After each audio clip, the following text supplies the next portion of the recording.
They said I wasn't good enough, and for years I believed them. That sentence haunted me the day I walked into the office and found the final confirmation of everything I had long suspected. My ideas, my hard work, my dedication, all dismissed by the people who should have recognized my talent. I am Evelyn Carter, and until that moment, I had thought persistence and excellence were enough to earn respect.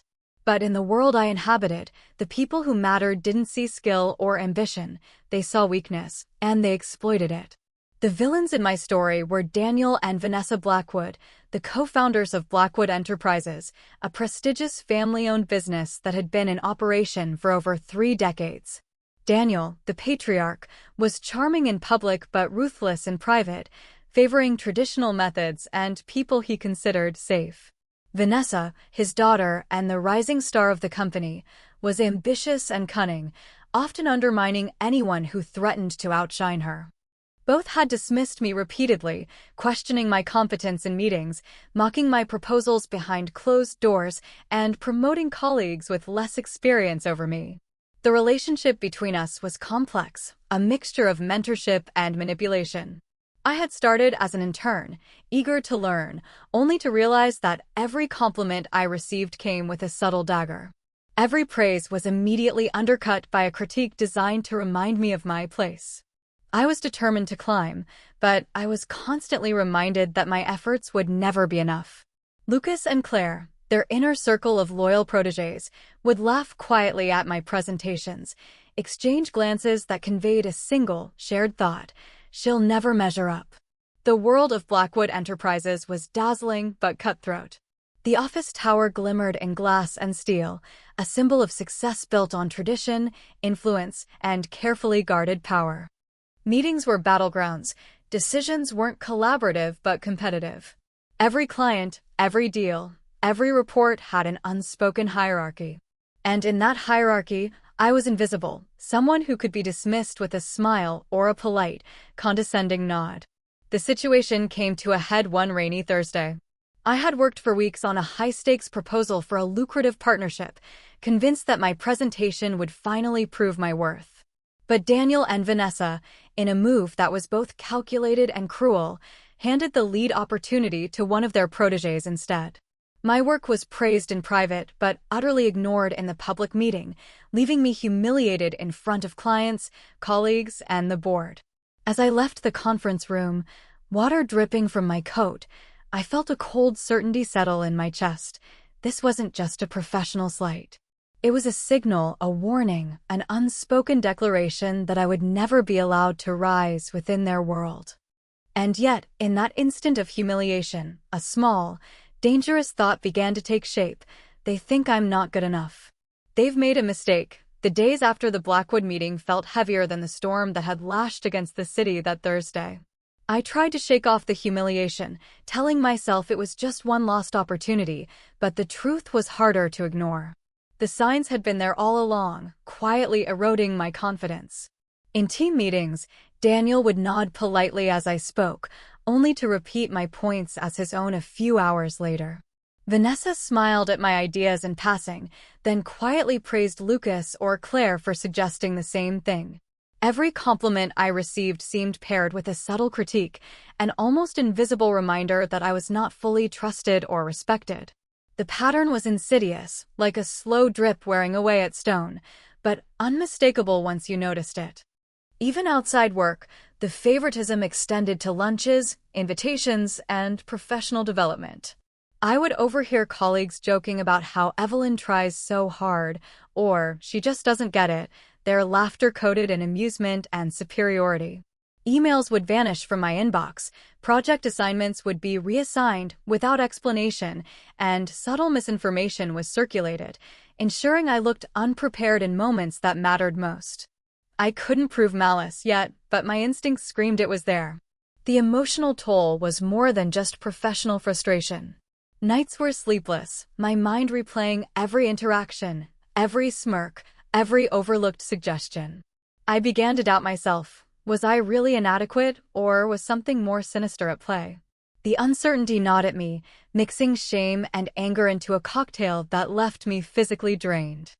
My reflection in the mirror became a stranger, I wondered if I had always been too eager to please, too polite, too careful, and yet still, somehow, not enough.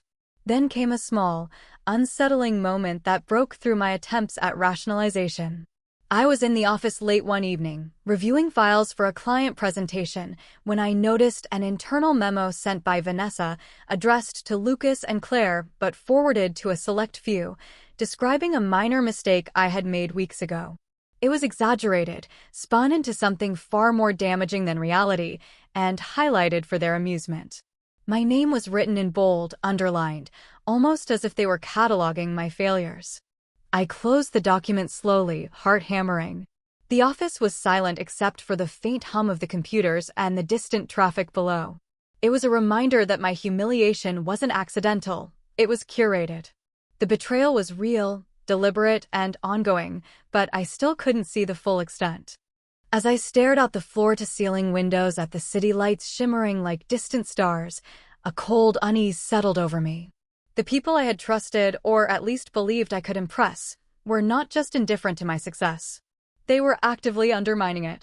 And in that quiet, darkened office, I realized the first unsettling truth. This is only the beginning, and I don't yet know how deep the deception runs. The day I discovered the full extent of their deception was the day the world tilted beneath my feet. I had been asked to review a contract for an international client, a high-profile deal that could have secured my position as lead strategist. I assumed the files I had received were complete. But when I dug deeper, I found something chilling. Crucial documents had been deliberately withheld, project numbers altered, and my recommendations rewritten under Vanessa's name.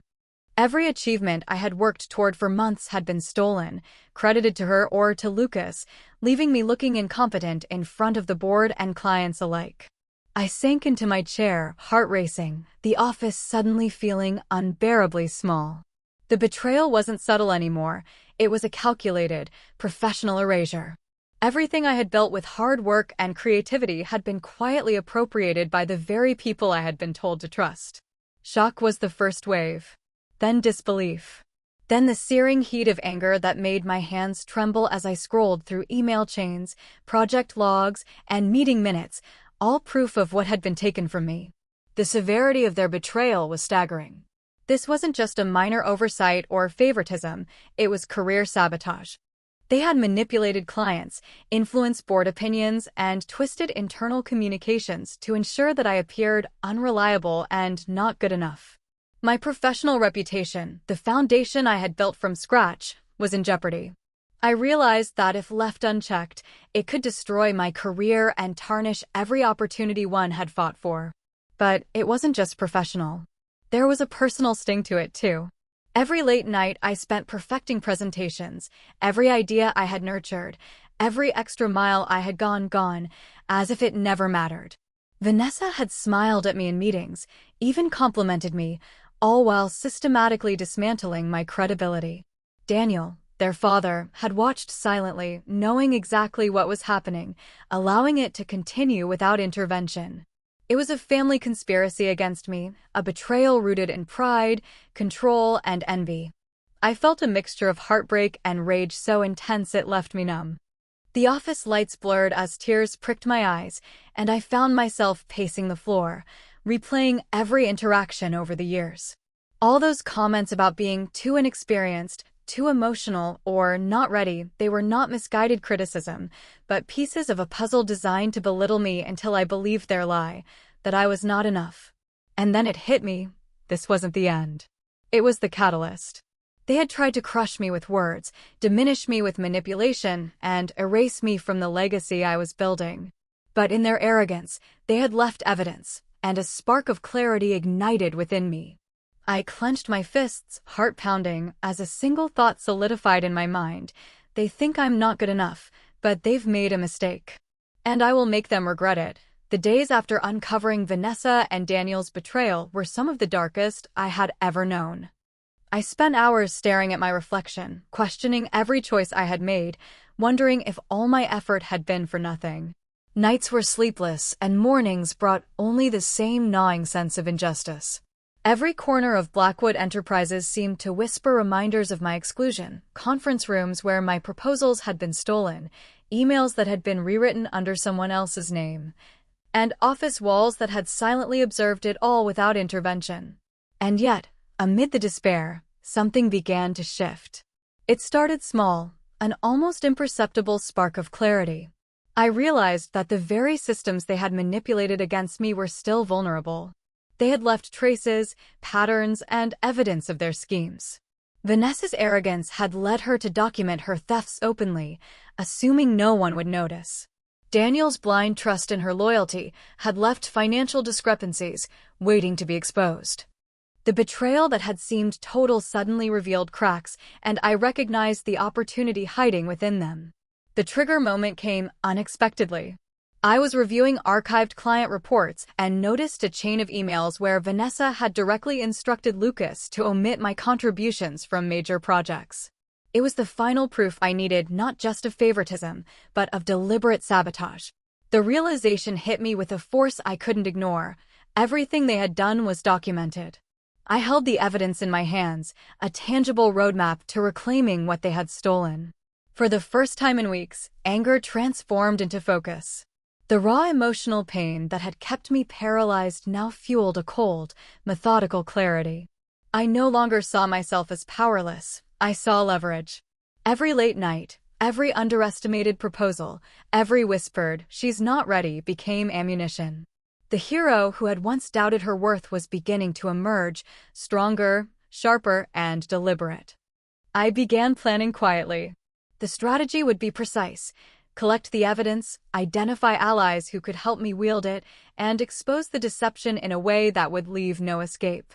I knew I had to remain calm, calculated, and patient. Impulsive retaliation would only play into their hands. But a measured, intelligent counterstrike could change everything. As I sat in my apartment overlooking the city lights, a slow, steady resolve settled in me. I traced my fingers over the stack of documents, letting their weight ground me. I whispered a quiet promise to myself, one that carried both vengeance and affirmation. They think I'm not good enough, but I will prove them wrong, and I will claim what is rightfully mine. And in that silent moment, I made my decision. I would fight back, not with anger alone, but with strategy, intelligence, and relentless determination. The path ahead would be difficult, but I no longer feared it.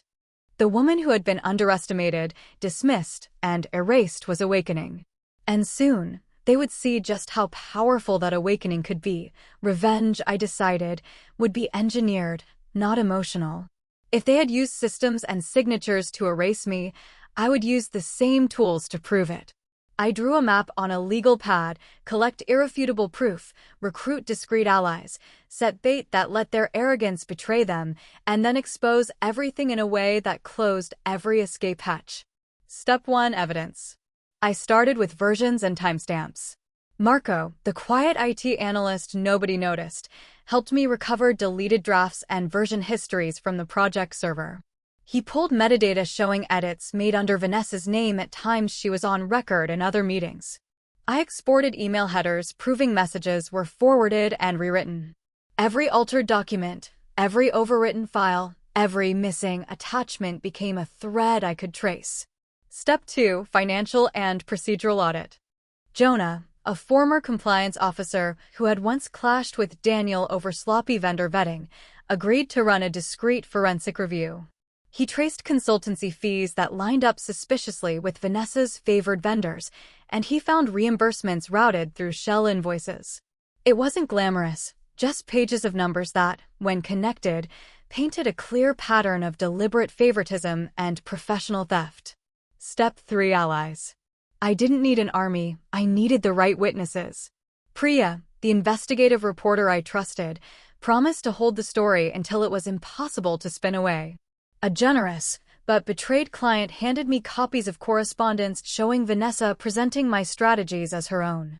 2 junior colleagues, tired of the toxic favoritism, agreed to testify to meeting minutes that had been altered. Each ally added a voice, a corroboration, a human anchor to the cold data. Step 4: Traps. I set situations where their arrogance would do the work for me. I seeded a plausible, exclusive lead to Vanessa, knowing she'd rush to claim it and expose the same vendor chain Jonah had flagged.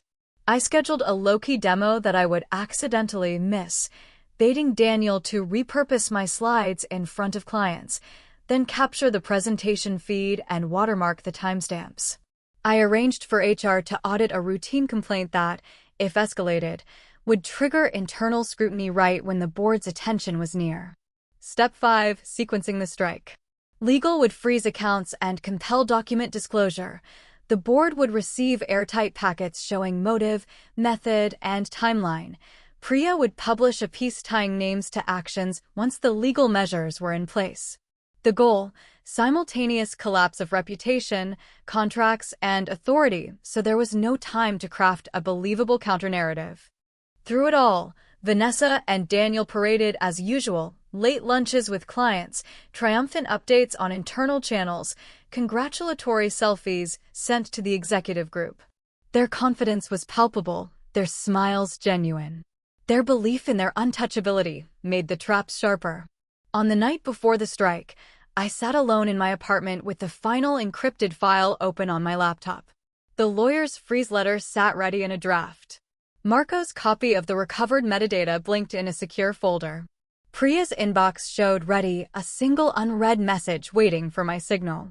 I typed the subject line for the board, pasted the lawyer's note, attached the evidence packet, and hovered over the send button.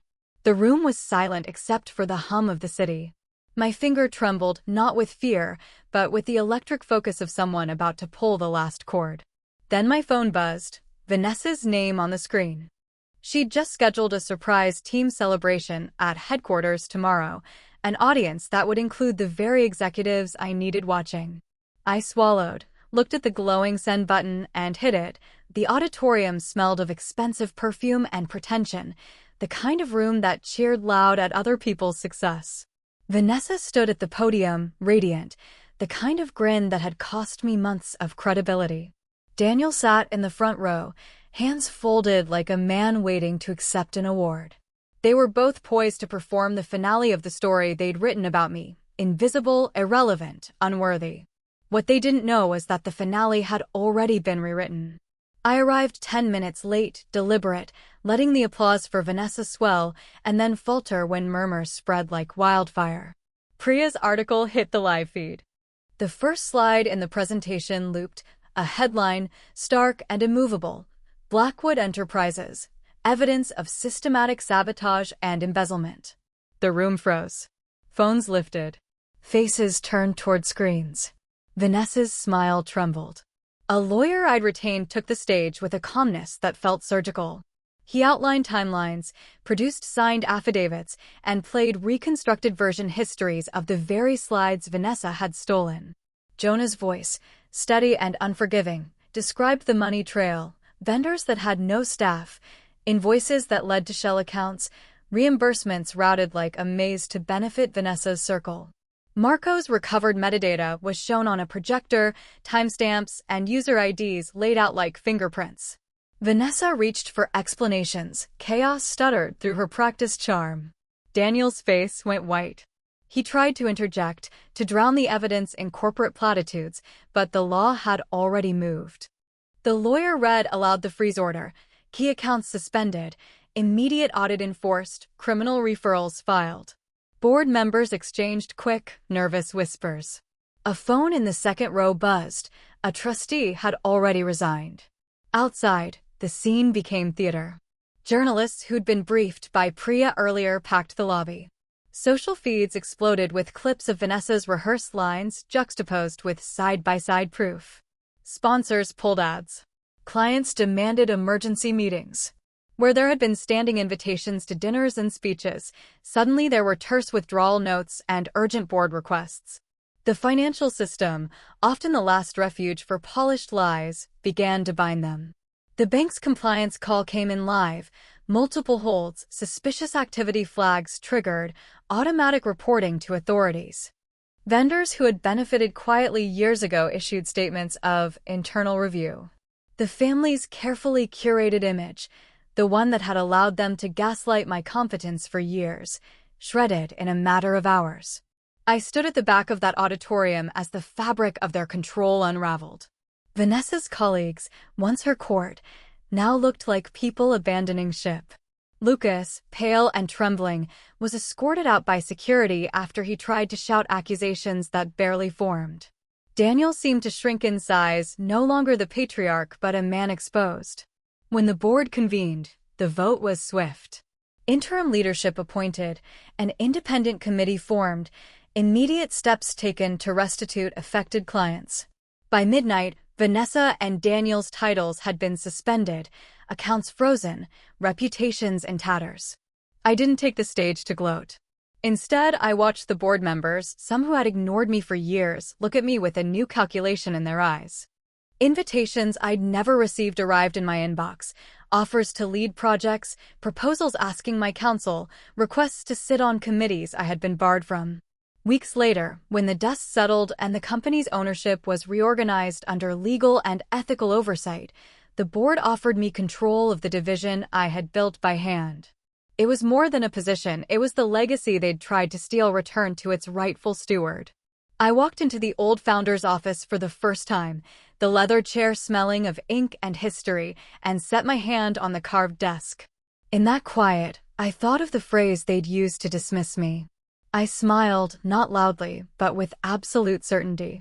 They said I wasn't good enough, I whispered to the empty room. Now I own what they feared I would become. The weeks that followed were quieter than the storm, but far more profound. Vanessa and Daniel had been stripped of influence, their names tainted across industry reports and social feeds. Lucas had resigned quietly, avoiding public scrutiny, while Vanessa faced a formal investigation that ensured she would never hold executive authority again. The empire they had built on control, favoritism, and arrogance had fractured, and I was no longer just a survivor in their shadow. I was the one standing tall. For me, life didn't return to normal, it became something stronger. I wasn't just accepted or acknowledged, I was respected. Invitations to speak at conferences, lead high-stakes projects, and advise major clients poured in.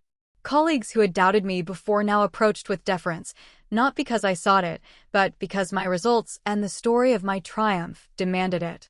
The hero who had been underestimated, laughed at, and dismissed had transformed into someone whose presence could not be ignored. Even personal relationships shifted. Friends who had offered quiet support during my struggles became active allies in business and life. I had reclaimed not just professional credibility, but a sense of power and autonomy I hadn't realized I was missing. The offices where I once felt invisible now welcomed me as a leader, a strategist, and a decision-maker. The legacy they had hoarded, the empire they had tried to monopolize, was now mine to steward responsibly, guided by fairness, competence, and the lessons of betrayal.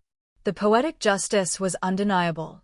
They had spent years telling me I wasn't good enough, deliberately undermining my efforts to ensure I would never surpass them. And yet, in trying to control me, they had documented their own downfall. Every stolen idea, every manipulated client, every rewritten report became the evidence that tore their authority apart. Their arrogance, their attempts to erase me, had fueled the very strategy that reclaimed what was mine. I often think back to the exact moment they dismissed me in that conference room, the laughter, the condescending smiles, the unspoken message that I would never rise. I smile now quietly because the world has flipped. The empire they assumed would be theirs forever now reflects my vision, my work, my strength. And here's the truth that matters most. Betrayal, no matter how deeply it cuts, can be the spark that lights your fire. The people who think they can define your limits often become the architects of their own undoing. So, to you watching this story unfold, have you ever been told you weren't good enough? Have you faced betrayal, dismissal, or manipulation? Share your experiences in the comments. I want to hear how you found or are finding your own strength. And if you crave more stories of cunning, justice, and triumph over those who underestimate us, subscribe to the channel. Because sometimes, the very hands that push us down are the ones that unknowingly build the ladder we climb to reach heights they'll never touch.